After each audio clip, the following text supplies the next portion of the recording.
here, and today I want to review for you guys the Zoom H1, which is a field recorder, a portable recorder, supposedly of good enough quality that even though it is an entry-level price, that it's just good enough, you know, to make samples and to record spoken word and all sorts of stuff. So what we basically have here is actually two products. The first is the Zoom itself.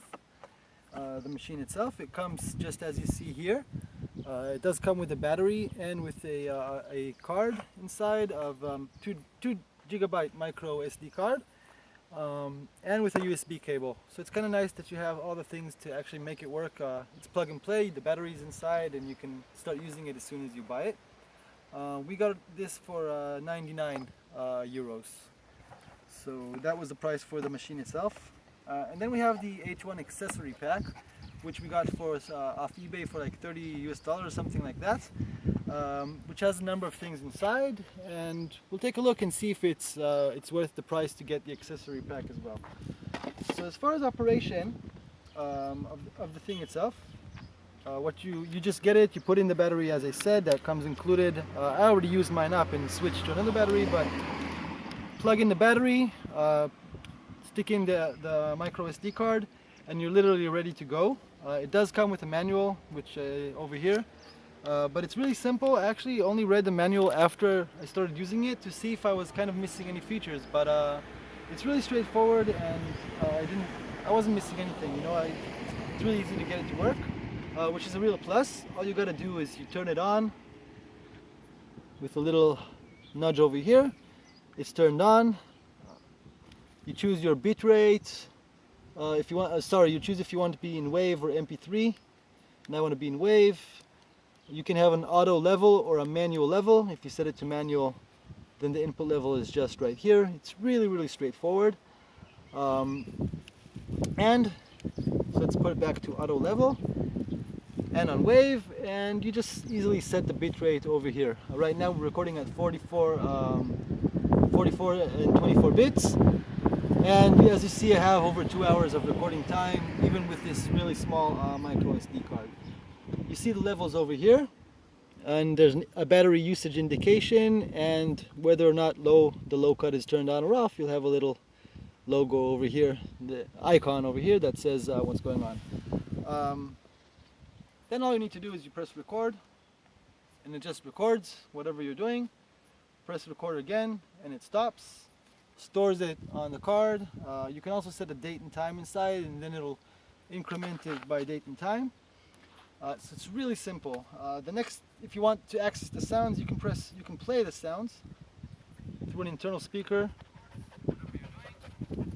but it's not that great, obviously, through the internal speaker. You do have a microphone line in if you want to alternatively record something not using the built-in mic, and you have a line out or headphone output, so you can actually get pretty good headphones and listen to kind of what you're picking up. Now, the quality itself, obviously, until you hold it in your hand and you record it and you listen back, knowing also what you had in the background and everything, it's kind of hard to talk about the quality of the sound. But from my experience, it's really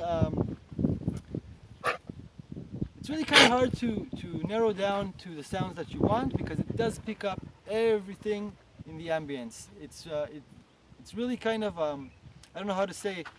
What I'm trying to say is it's kind of really subtle. You have to be with it. You know, like I've tried to record over where I work at a gym, so I've tried to record the outdoor pool, and I kept getting this fuzzy, this like low hum sound, and it ended up being the air conditioning from the gym, which is kind of far away. So you have to keep that in mind. This is not a knock on this device itself. It's in general when you're doing field recordings, you know, it's really sensitive stuff, and sometimes it'll be hard to narrow down on the sounds that you're trying to look for, but that's a general thing. The sound is a little bit kind of raspy. It's not really a full rich sound, but I don't think you should expect that. It's not an expensive microphone. It's not an expensive device overall. But it is of a good enough quality that you can use it to sample sounds. For spoken word, it's for sure good enough. If you want to record like I don't know, at a college or something, you want to record a lecture, giving a lecture, then it's for sure good enough. To get nuances, specific nuances of sound, it's a little bit iffy. I've recorded, like, as I said, water at the pool, and it does come out sort of like a white noisy and not exactly like water if you have really strong components and a lot of sound going on. But I do think it's worth it. I do think it's a good buy. It's really simple to operate, as you saw. There's not much to say about the operation. Fits in your pocket. The battery is long lasting. You can record a long time.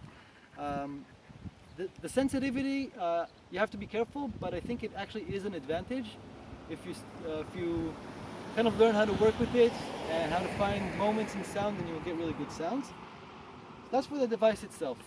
I do recommend it, and I think that you should get it. Now, let's look at the accessory pack. I wasn't as pleased with this as I was with the device. For 30 bucks, the only thing that I found useful is the wind shield over here. And I think this is a really necessary thing. Even with this, it's maybe important to say the wind really bugs this device. The wind is it'll ruin your recordings a little bit. So you have to kind of turn on the low cut, put on the foam thing, and really wait for a kind of a moment without any wind if you want to get clean sounds. So the wind filter is essential, but the rest of the stuff, I mean, it's kind of silly. You get a case for this thing that doesn't fit it once you put the wind filter on it, so it's kind of retarded. I mean, you could take it off, but then I don't know, kind of useless to me. And then you get a power supply, which by default came as a US power supply, useless to me. A tripod, which is kind of cool. USB cable, I don't know, useless to me. You don't need to buy this extra. So maybe the tripod is kind of cool. You can stick it on like this. Oops. But I mean, for 30 bucks, just for this thing and for the foam, I don't know.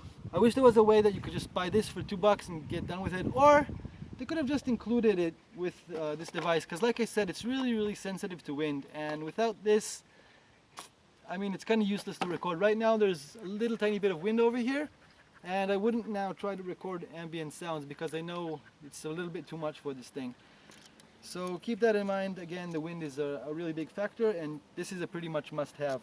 It's a little bit of a shame. I think it's a rip-off to sell this for 30 bucks. I mean, come on. Overall, like I said, it's a good buy. I'm really happy I bought it. In the past, I actually used Sony tape Walkmans for field recordings because I actually like the grungy lo-fi kind of sound that they added.